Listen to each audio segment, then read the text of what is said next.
I'm Alison Medwell. My company is Medwell Creations, and I'm a digital event solutions company, which basically means that I deliver smart conferences. And what that essentially means is that the individuals that come to our conferences can utilise their own phones and their own tablets. And when they arrive at the conferences, it's really the first glimpse that they will get of a super connected city. When people come to our conferences, the main idea is that they can use their own mobile technology when they're on the move and use it in a way that they wish to do so. So all the consumers will have access to conference information via a branded app or so forth. They can get venue information, they can get location information through maps. They can come along into sort of a main plenary environment where there could be anything from 50 to thousands of people in the conference, and they can actually interact with the speakers who are on the stage. So these speakers might be asking them to vote on certain things. They can pick up their phone and they can go into the app and they can actually vote on what is taking place, and the results will be shown on the screen.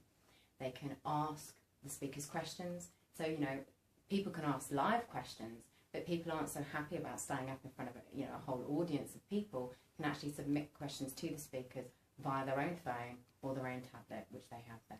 And of course, all this data is recorded and shared after the conference. Other ways in which we use the digital technologies are in terms of within one-on-one meetings. A lot of meetings, there's a lot of information that changes hands at conferences essentially. So it might be reports, it might be presentations, which are the regular things that are exchanged.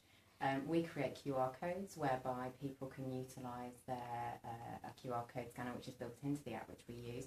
They scan it, and basically that downloads a whole preview of it onto their iPad or onto whatever they're using. They can preview the presentation, look at it while the speaker is speaking to them, while the person in the meeting is going through the presentation, and then essentially that will be saved into a briefcase which is then sent directly to their email after the conference. So there's so many different ways in which we can use the technologies, and without the infrastructure, without the broadband in place, none of these wonderful things are going to work.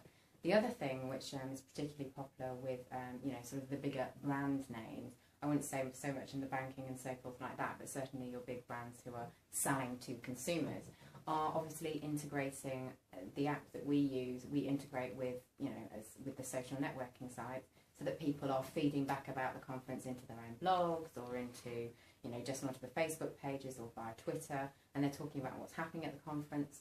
They might sharing the slides from the conference on SlideShare. All these many wonderful ways of sort of the digital world that is emerging today, and without the internet in place, this all fails to work on the day.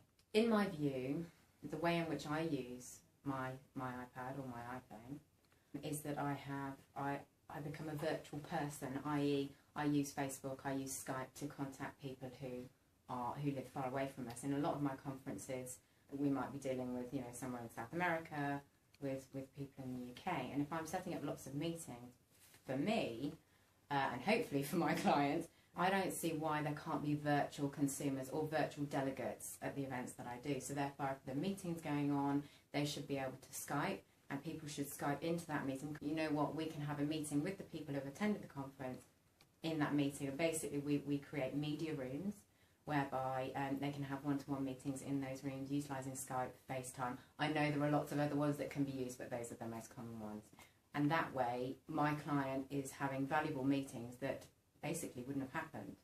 And again, without the broadband in place, that's not going to happen. At one point there was this whole kind of move towards, it's going to be virtual, it's going to be virtual conferences. And then there are virtual conferences and things that happen like that.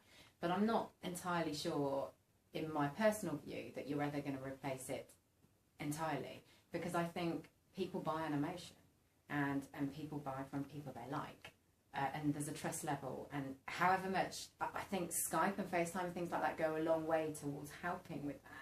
But I think actually meeting a person in person is kind of the clincher. It kind of, either breaks the deal or it makes the deal at the end of the day. So, but I think, I think FaceTime and that can, as you say, reach beyond the conference itself and get more people involved that perhaps wouldn't have been. So, yeah. 7 billion people in the world today. 6.5 billion are mobile subscribers. I mean, when you look at sort of how many mobile subscribers, and obviously in certain emerging economies and so forth. It's quite interesting to see the difference for me in terms of which phones, which types, whether Android, iOS platforms, and the different ones that are coming forward, and how that's working. But now, obviously, sort of the Microsoft, with it being, you know, more cheaper, is now in those countries. So we're constantly trying to make sure that the apps and everything are savvy with what's going on there, and whether it should be now, you know, we've got to progress it onto Microsoft or BlackBerry. But I mean, inevitably, I think everybody is going to end up with a smartphone or a smart tablet. That's inevitable. You know, it may not be, you know, it may not be tomorrow, but it is going to happen, and therefore you've got to have super fast broadband to be able to do it, haven't you? Okay, wearable technology. I think it's really interesting. I've been doing a lot of research into that lately. I think there's always going to be the people who go out there in the first place and will wear sort of, you know, the crazy glasses with the things in front of them. But then personally, I don't think I will. I think when it gets down to the point, and this is where I'm looking for the technology to go, and I know it's on the cusp, is that, you know, I want it in their conference badge. That's where I want it. And I want the conference badge to be cheap as chips. Because then I can, if I have sensors that can pick up on where those pips, kind of like, I put it down to, when I'm trying to describe it to people, the Marauder's map in Harry Potter, whereby you can see where everybody is. And I think there will be a point where people kind of get over the, oh, you know where I am, the Big Brother thing, and kind of go, you know, I'm at a conference, I'm fine for them to know that where I am in this conference. And, you know, so I'll know if they're actually in their meeting room where they should be at that time, or if we need to go and find them and, oh, they're there. Quick, so can you just get them to come upstairs now and be in this meeting because they're, you know, they're 10 minutes late or whatever. That kind of technology, they can self-register into the conference, they walk through a scanner, it's registered, my clients know that so-and-so's arrived at the conference, perfect. It will just all be automated then. Critically, the super fast broadband needs to be in place, but that for me would be fantastic. The other technology which I saw, which wasn't spoken about so much at CES this year, was bendable technology. Now for me, point of sale, posters at conferences, any display at the conference I do, if it could be bendable technology, that would kind of rewrite everything I do, because it would just be fantastic, the things that I could do with that, and set designs and things like that. It would just be really, really interesting. So those are the two things in the future that I'm really kind of looking at and thinking that could be really interesting technology for me. Yeah, within kind of enclosed in certain environments. I don't think, when you think of it kind of, I don't want people to know where I am all the time. Do you know what I mean? That kind of idea for me is a little bit like, no, I don't want you to know where I am all the time. But, and I wouldn't be the person that puts that band on all the time either. But I might put it on every so often, or I might put it on when I went to a conference or something like that, because then I'm now part of. But I think younger generations won't care, they'll just wear it all the time. Because I have a 2.5-year-old that, you know, is already digitally savvy on an iPad. You know, he knows where to look for things, he knows the little programs that he wants to play with and what he wants to do.